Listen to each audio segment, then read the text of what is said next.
IPL চালু হয়ে গেছে।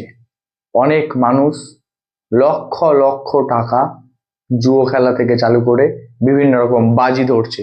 লক্ষ লক্ষ টাকা মানুষ একদিনে হারছে। খেলাটাকে জুয়োতে পরিণত করে দিয়েছে। কাল থেকে আইপিএল চালু হয়ে গেছে, আর দেখছি এক একজন মানুষ বিশাল অঙ্কের টাকা এই জুয়োতে বাজি রাখছে। আপনিও দেখতে পাবেন, আপনারা দেখতে পাবেন আপনাদের এলাকায় এরকম জুয়ো বা যারা জুয়ো খেলে তাদের অবস্থা কোথায় গিয়ে দাঁড়িয়েছে। মনে রাখবেন, এই জুয়ো কিংবা জুয়ো খেলা এই দুটো মানুষকে ধ্বংস করে দেয়। মদ যেভাবে মানুষকে তিলে তিলে নষ্ট করে, ঠিক জুয়ো মানুষকে তিলে তিলে নয়, ক্ষণিকে নয়, এক মুহূর্তের মধ্যে ধ্বংস করে দিতে পারে।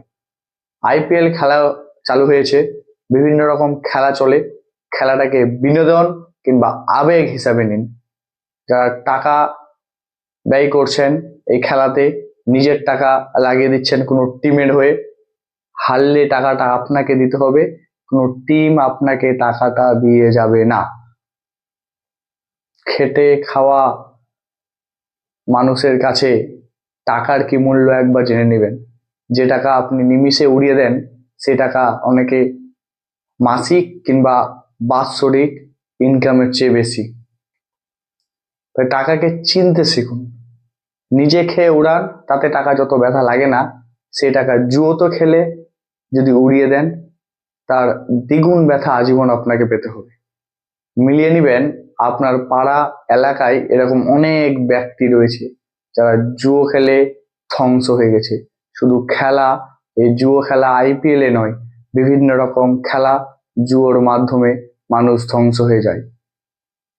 তাস খেলা, ক্রিকেট খেলা, ফুটবল খেলা যদি ঠিক বিনোদন হিসাবে খেলেন, কোনো খেলাই কিন্তু খারাপ না।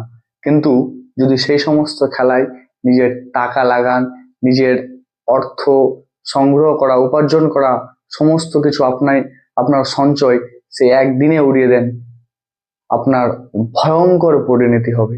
শুধু আপনি নয়, আপনার পুরো সংসার কষ্ট পাবে। তাই নিজের মাথাকে কাজে লাগিয়ে টাকাকে ঠিক জায়গায় লাগাতে শিখুন। নিজে খান, ভালো কাপড় পরুন, সেখানে অতটা আপনি ব্যথা পাবেন না। নিজের ক্ষেত্রে টাকাটা উড়াতে শিখুন, কিন্তু এই যে অন্যের টাকার প্রতি লোভ, এগুলো ছাড়ুন।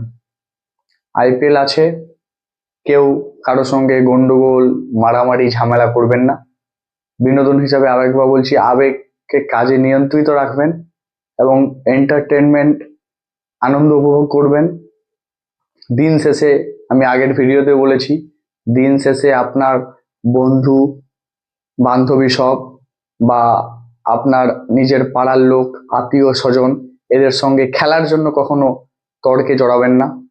কারণ দিন শেষে আপনার কোনো প্লেয়ার আপনার খোঁজ নেয় না, পাড়ার লোক, বাড়ির পাশের লোক আপনার খোঁজ নেই, এটা কথা মনে রাখবেন, বা আপনার কাছের লোকটা আপনার খোঁজ নেবে। তাই ভালো থাকবেন, সুস্থ থাকবেন। আবার কথা হবে নেক্সট ভিডিওতে।